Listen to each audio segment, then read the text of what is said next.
Bem, olá, então seja mais uma vez aqui, bem-vindo ao nosso curso aqui no ITG.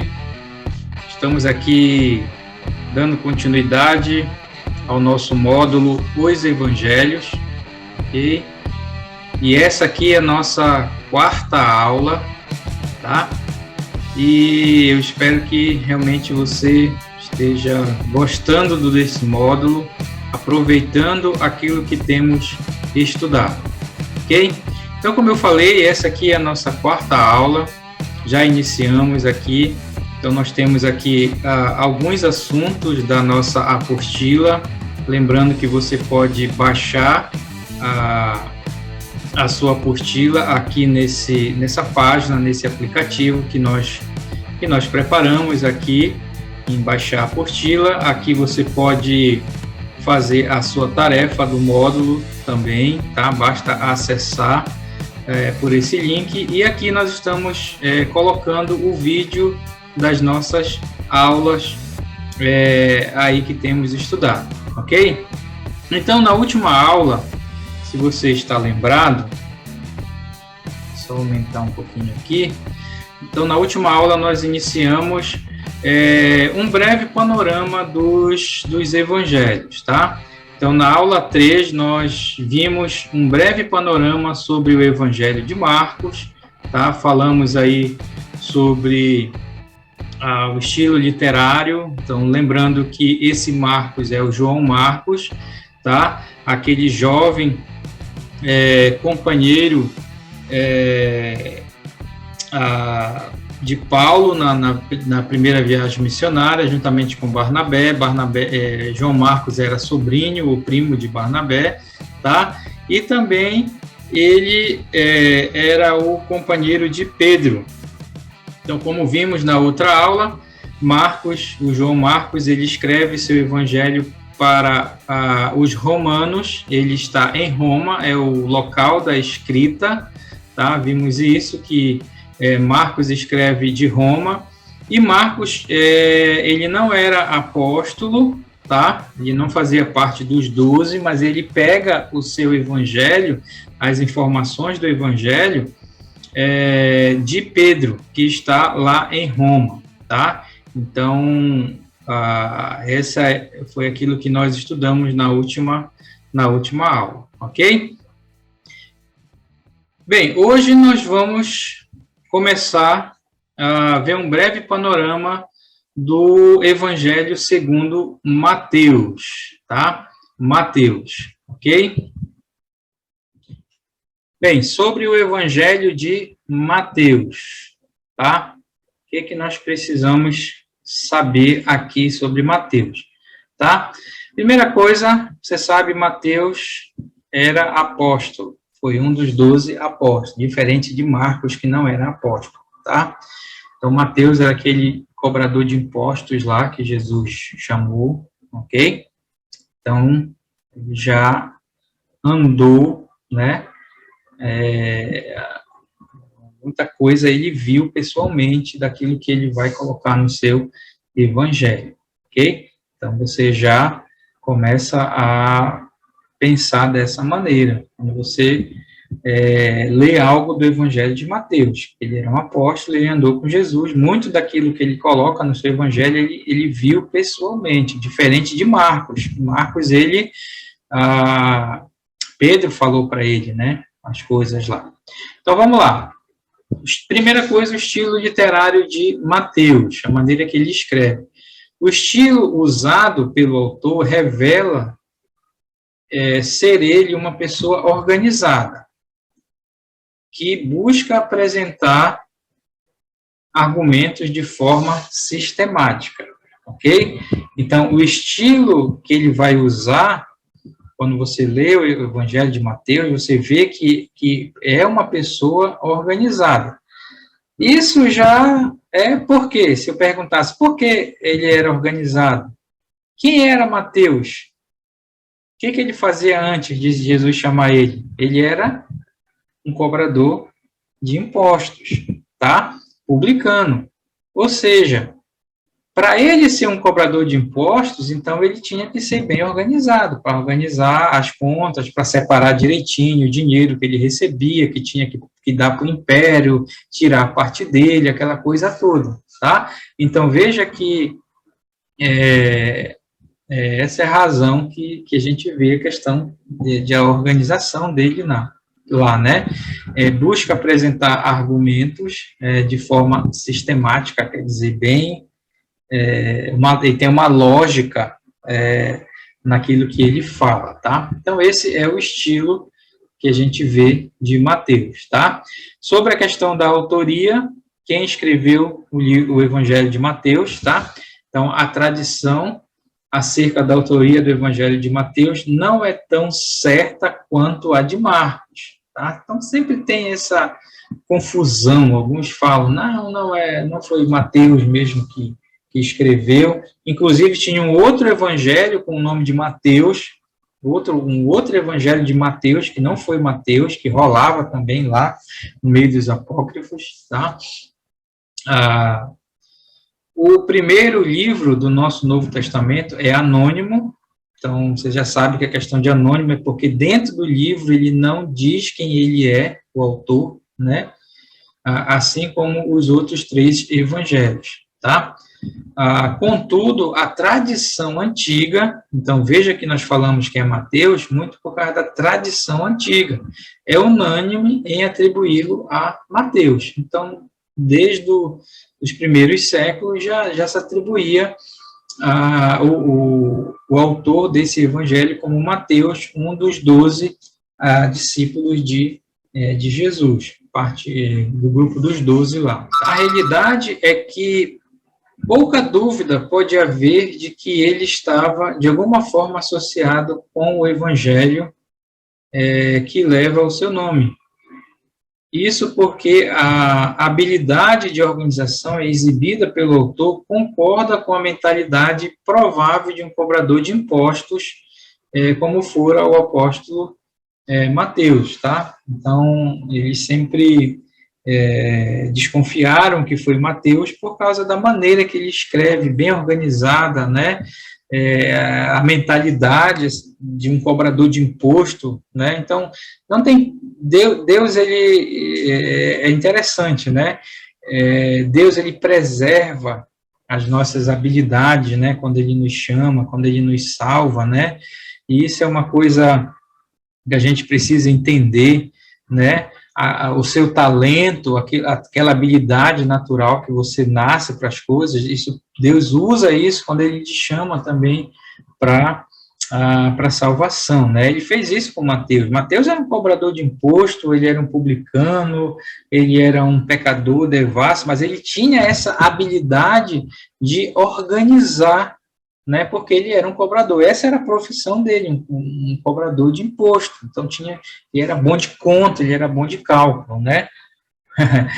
Aí você pode perguntar, por que então que ele não foi o tesoureiro de Jesus, em vez de... Você sabe que o tesoureiro de Jesus, né? Jesus tinha um tesoureiro, né? Você sabe disso, né? Que cuidava do dinheiro, das ofertas que eles recebiam lá, né? Mas o tesoureiro de Jesus não era Mateus, era Judas, né? Incrível isso, né? Mas isso é outra história, né? Mas eles sabem que, por causa disso, né, 99% de chance de ser Mateus o autor. Além disso, outras evidências internas se tornam indicações notáveis de que ele é o autor desse evangelho, em apoio às tradições da igreja primitiva. Então, assim como Marcos, na questão da autoria, há essa discussão, não foi Mateus, mas assim, 99% é Mateus, tá? Foi Mateus, o apóstolo, o cobrador, ex-cobrador de imposto, que escreveu o livro. Agora, propósito da escrita, o propósito de Mateus ter escrito o seu evangelho, tá? Então, o evangelho de Mateus é claramente o mais judaico dos 4 e é melhor entendido como tendo sido escrito para cristãos de fala grega, cuja maioria era de origem judaica. Então, tem muita informação só aqui nesse pedaço, tá? Então, olha só, Mateus, ele escreve para os judeus, tá? Para judeus. Então, Mateus, ele quer apresentar Jesus para os judeus, ok? É diferente de Marcos, que quer apresentar Jesus para os romanos, tá? Então, é totalmente diferente. A estratégia é totalmente diferente aqui, tá? Então, se Mateus quer apresentar Jesus para os judeus, para judeus convertidos, né? Para a comunidade, né? Judaica, né? Então, ele vai usar elementos, ele vai usar histórias, milagres, né? De Jesus que vai chamar a atenção do judeu, ok? A ênfase vai ser essa, tá? Então, você tem que entender isso também, tá? O autor supõe, olha só, supõe que o leitor esteja familiarizado com o Antigo Testamento, com o Velho Testamento e as várias seitas da Palestina naquela época. Então, preste bem atenção aqui nesse ponto, tá?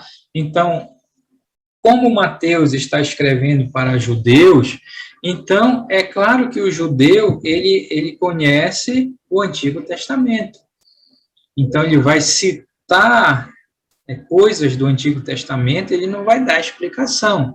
Por exemplo, Marcos não quase nada do Antigo Testamento, porque isso não interessava para os romanos. Tá? E quando ele queria falar alguma coisa ali da Palestina, porque lembra que a história de Jesus acontece na Palestina, que ficava longe dos romanos.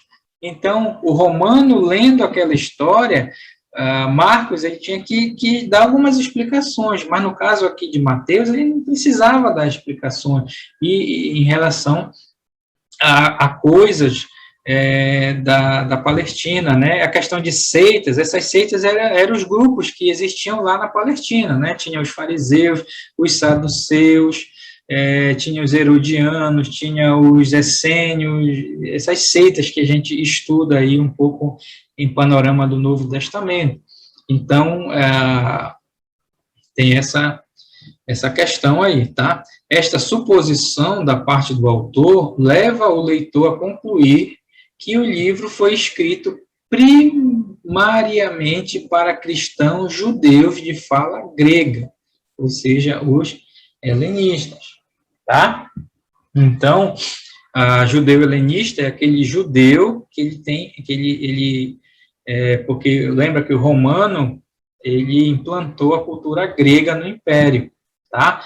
Então, o judeu helenista era aquele judeu que ele, além de outras coisas e tudo mais, né, ele tinha essa cultura grega aí, mas ele era judeu e ele conhecia as coisas também, tá? Então, é para esse tipo de pessoa que o evangelho é escrito, tá?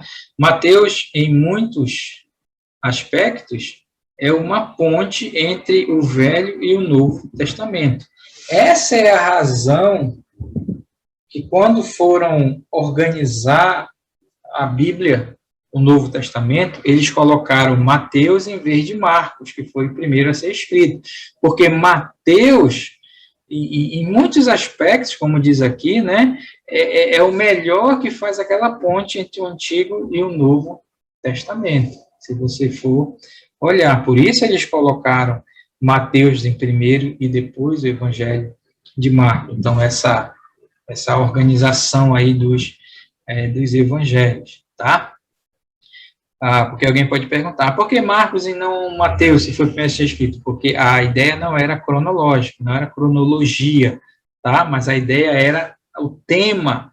Então, o tema de Mateus, ele se encaixa melhor do que Marcos lá, o primeiro evangelho, tá? E aí o que acontece? Há mais de 100 citações do Velho Testamento, olha só, ele cita muita coisa do Antigo Testamento, porque ele está escrevendo para judeu, Marcos não cita quase nada, que se interessava para os romanos, tá? Este livro parece efetuar uma transição da expectação judaica de um Messias político para o cumprimento de todas as profecias messiânicas de Jesus de Nazaré. Então, veja bem, a questão aqui era o seguinte, tá? O judeu, ele esperava o Messias, porque como é que termina o Antigo Testamento? Termina com a promessa de que viria o Messias, tá? Só que o judeu tinha a ideia de que esse Messias viria libertar os judeus de uma questão política. Então, eles tinham, na época de Jesus, os judeus eles estavam abaixo dos romanos. Então, o judeu, ele pensava, quando o Messias vier, ele vai nos liderar e nós vamos vencer os romanos e vamos dominar o mundo. De certa forma, isso está certo, mas o problema é que isso é mais para o futuro ainda, né? Questão de escatologia. Mas os judeus, eles esperavam o Messias. Qual foi vamos colocar assim, a ideia de Mateus em escrever o seu evangelho? É que ele quis apresentar para o judeu que aquele Jesus que nasceu lá em Nazaré, aliás, nasceu lá em Belém, na manjedoura, né, e que se criou em Nazaré, na Galileia, né, esse Jesus, ele é o Messias, que eles tanto esperavam. E como é que ele comprovou isso no seu evangelho? Através das profecias. Todas as profecias em relação ao Messias foram cumpridas em Cristo. Então, é por isso que ele vai colocar as profecias se cumprindo em Cristo, que era para mostrar para o judeu que aquele Jesus é o Messias. Então, como diz aqui, olha, o propósito do autor é demonstrar, sem deixar dúvida, que o Jesus de Nazaré é o rei Messias da profecia hebraica. Por essa razão, a palavra-chave do Evangelho de Mateus é qual? Cumprimento. Essa é a palavra-chave, porque ele queria mostrar que o Jesus de Nazaré, aquele homem de Nazaré, era o Messias, porque ele cumpriu todas as profecias em relação ao Messias. E Mateus fez muito bem isso, e com certeza muitos judeus se converteram, porque caiu a ficha para eles quando leram o Evangelho de Mateus, tá? Cumprimento é a palavra-chave, a qual é repetida com frequência para indicar que as profecias do Antigo Testamento se cumpriram em Cristo. Tá? O objetivo do autor é organizar e sistematizar suas conclusões acerca de Cristo. Então, como Mateus era uma camarada bem organizada, ele sabia organizar os argumentos, então ele faz isso com o seu evangelho, mostrando claramente que toda a profecia que falava que o Messias ia fazer se cumpriu naquele homem chamado Jesus de Nazaré, para mostrar para o judeu que esse homem era o Messias. Tá? Então, basicamente, esse é o propósito que ele escreveu o seu evangelho, e você tem que ter em mente isso aí. Tá? Os evangelhos foram escritos nos dias de crescente separação entre a sinagoga e a igreja. A igreja se tornava cada vez mais gentia. O cristianismo, há uma coisa interessante aqui para você entender, tá? Quando você lê os evangelhos, você tem que ter em mente o seguinte, que os acontecimentos que o evangelho está narrando já aconteceram há muito tempo, tá? Questão de 30, por exemplo, nós vimos que o Evangelho de Marcos ele foi escrito no ano 65, vamos colocar lá, uma data lá, 65. Jesus morreu no ano 33. Quer dizer, do ano, vamos arredondar, do ano 30 até o 65, né? São quantos anos aí? São 20, quase 30 anos, né? Ou mais de 30 anos. Quer dizer, quando ele está escrevendo, os acontecimentos já aconteceram há mais de 30 anos lá, ok? Então, você tem que ter essa perspectiva. Não é que a coisa estava acontecendo e eles estavam escrevendo ao mesmo tempo. Não, eles foram escrever 20, 30 anos depois, tá?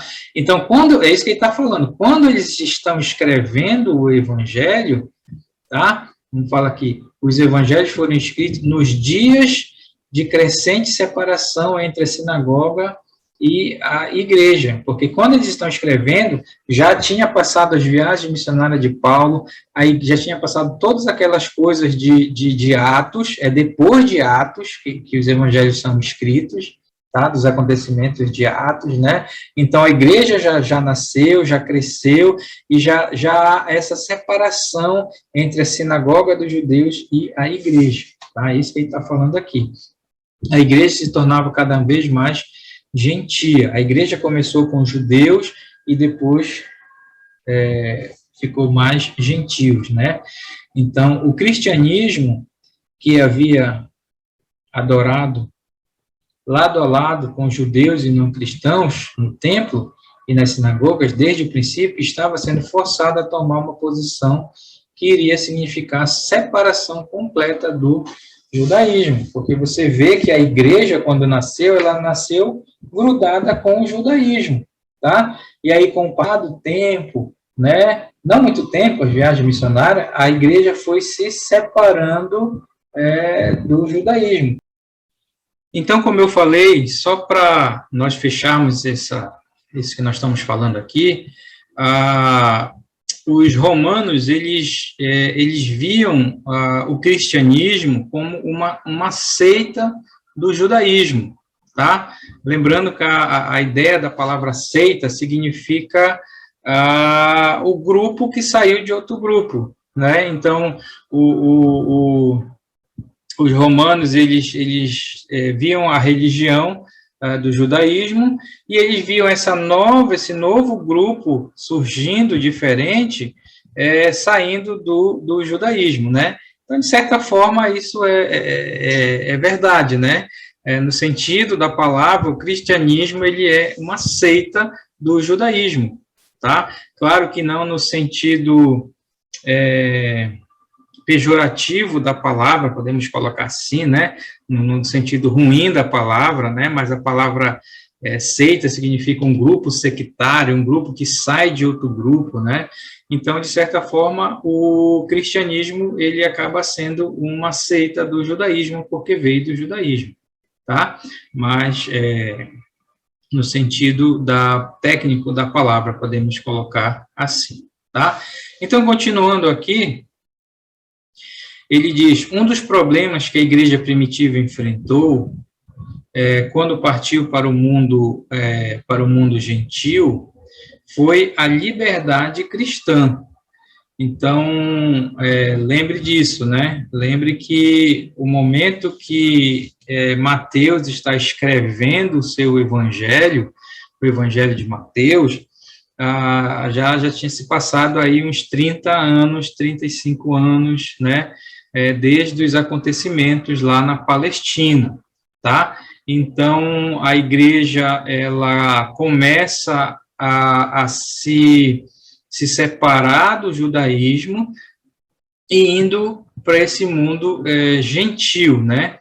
Então, sempre teve essa questão, essa confusão, a questão da liberdade cristã, e Paulo vai tratar disso em algumas de suas cartas, né?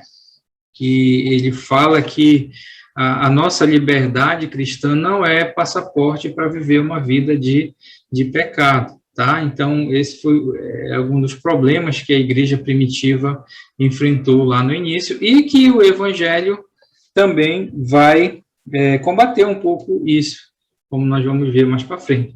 Por outro lado, alguns cristãos, usando a questão da salvação pela graça, como um pretexto pecarem promiscuamente. Então, aquilo que eu falei, né? Até hoje tem isso, né? Esse é um conceito errado sobre a graça, né? A graça não é liberdade para vivermos uma vida de pecado. Por outro lado, aqueles legalistas, com um conjunto estrito de regras para uma vida diária, quer dizer, uma lista de tipo, sim, não, faça isso, não faça aquilo, esses são os legalistas. Então, esses são alguns dos problemas que nós, sutilmente, nós vemos que Mateus, ele observa ali no momento que ele está escrevendo, o que a igreja está passando, e no seu evangelho, né, lembre que nós já falamos que Mateus, ele está escrevendo para judeu, tá? E ele quer mostrar essa questão, né, da liberdade cristã e a questão do legalismo, né?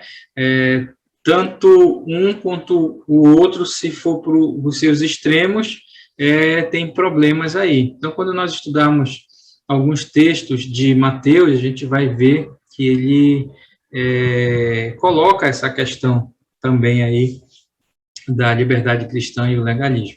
Mateus escreveu para combater esses dois erros extremos do legalismo e do antinomismo, tá? Então, legalismo são os judeus, né? Aqueles judeus que viviam na base da regra.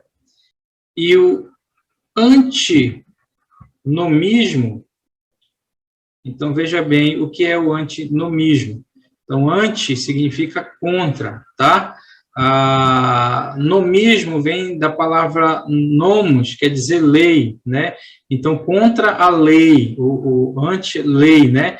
Então, esse era o termo que era dado para aqueles que eles acabam indo para o outro lado, né? Então, ele diz, olha, a gente não vai seguir a lei, tá certo, não é para seguir a lei, lá, a lei dos judeus, não é para a salvação não depende da lei dos judeus, só que eles iam para o extremo, né, e aí acabavam pecando. Então, no Evangelho de Mateus, além de apresentar Jesus, mas ele trata, né, de combater esses dois erros dos dois lados aí, tá?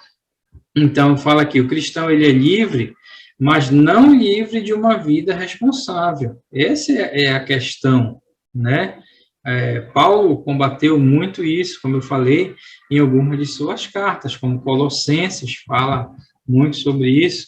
Então, Jesus nos libertou, né? Mas isso não quer dizer que a gente deve viver uma vida responsável, irresponsável, né?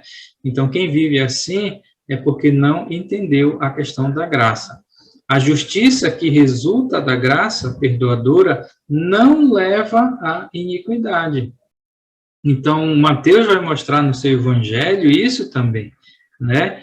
Que o fato de nós termos sido perdoados, né, não nos leva a uma vida de pecado, de iniquidade, né? Então, você lembra daquela história, não é no livro de Mateus, mas é no Evangelho de João, a questão da mulher que foi pega em adultério, né? Aquela questão de atire a primeira pedra, né?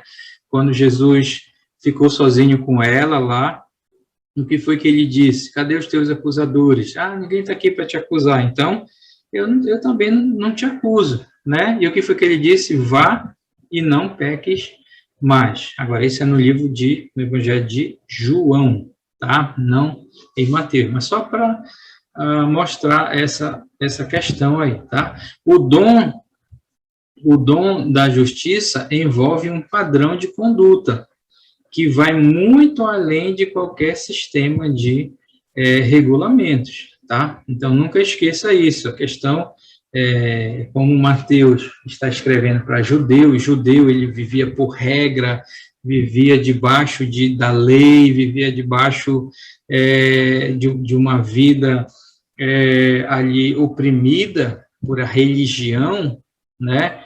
aquele fato que fala que Jesus ele se compadeceu das multidões porque eram ovelhas sem pastor, e até no Evangelho de Mateus mesmo ele fala, né, vinde a mim, o meu fardo é leve e tudo mais. Então, por quê? Porque ele viu que as pessoas estavam aflitas, exaustas, cansadas de quê? Da religião.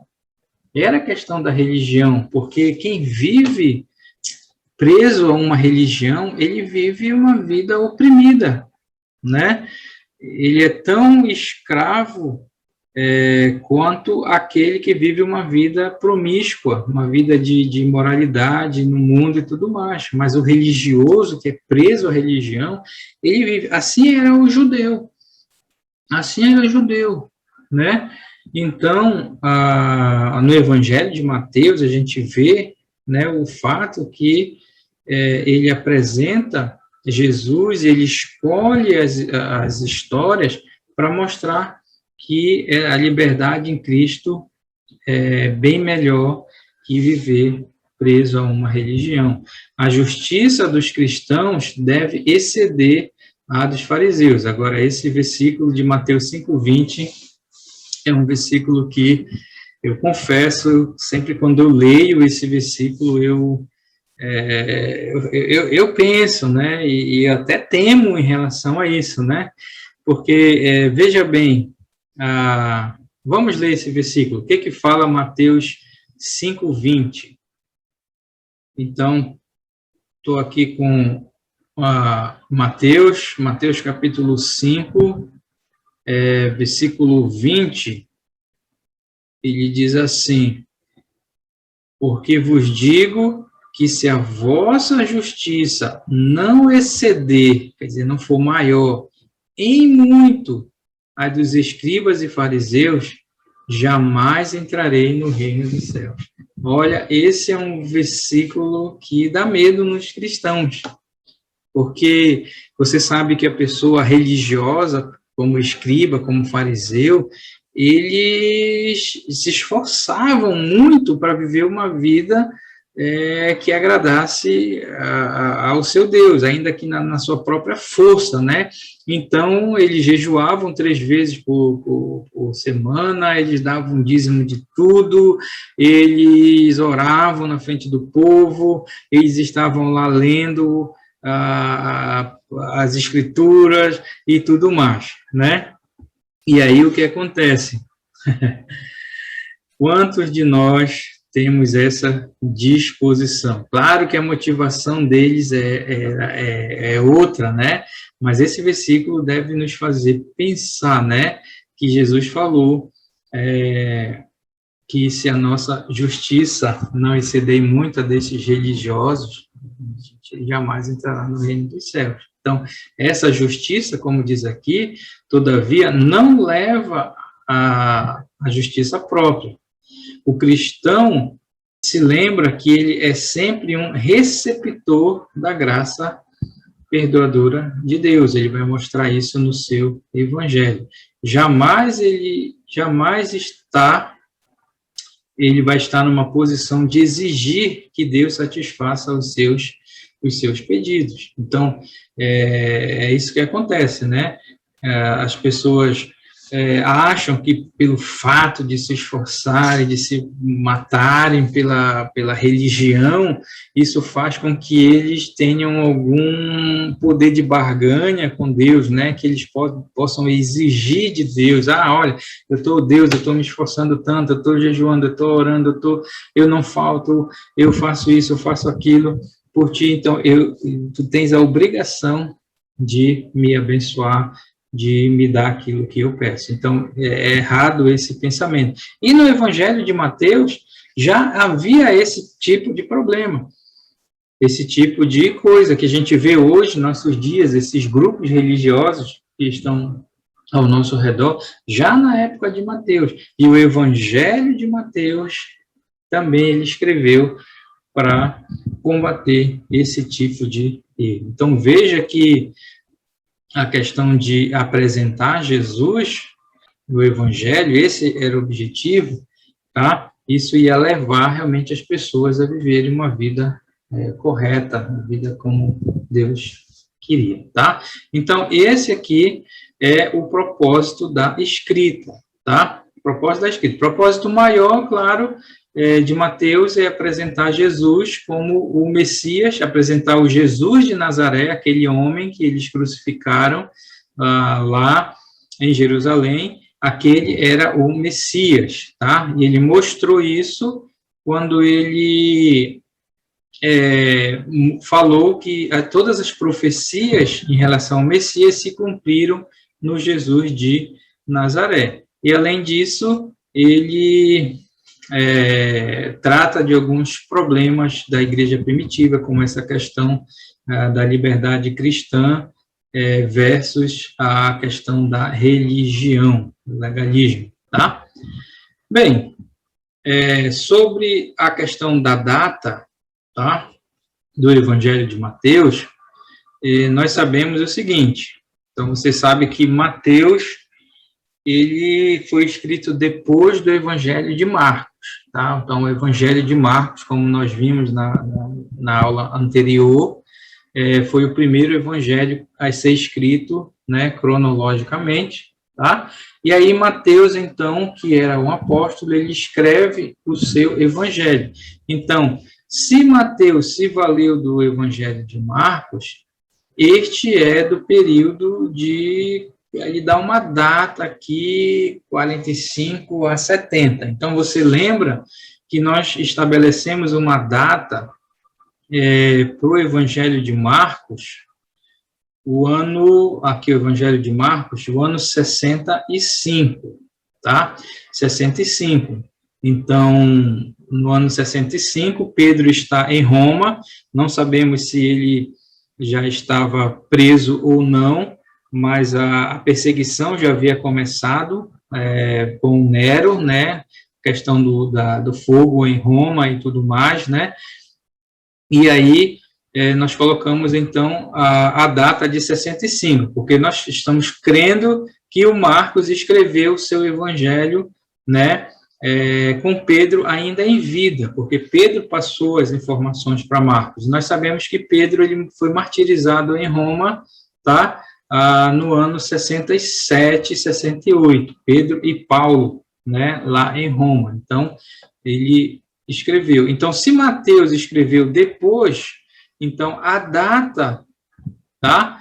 A data tem que ser depois disso aqui, tá? E antes do ano 70.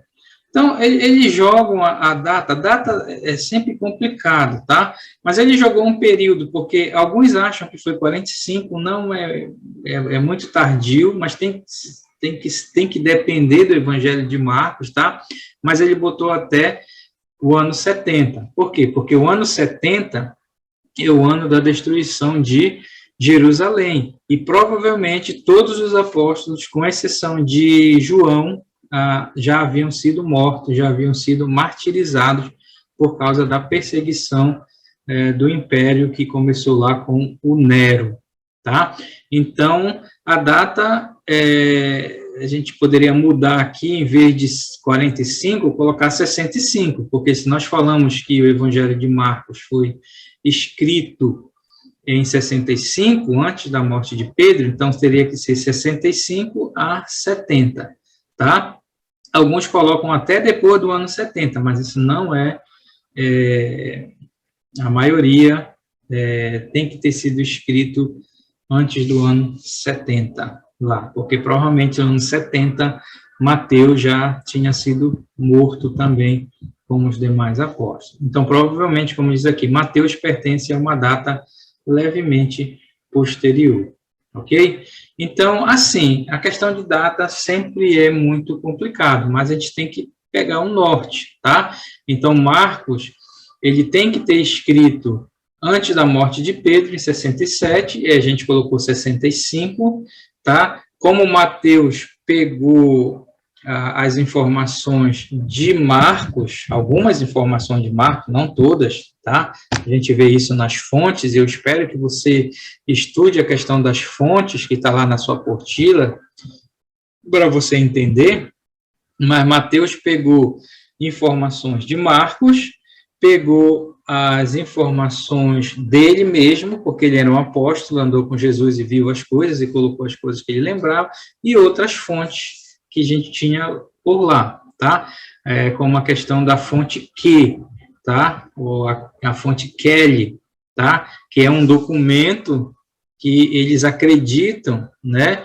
E cada vez mais eles acham que isso é verdade, que existia um outro registro sobre Jesus, sobre a vida de Jesus, antes do Evangelho de Marcos, que eles chamam isso de fonte Q, ou a fonte Kelly, tá? Onde circulava já alguma coisa registrada sobre Jesus, mas nunca se achou esse documento, tá? Eles sabem isso por causa dos estudos que eles fazem, né, a questão lá e tudo mais, que está lá na sua apostila, explicando.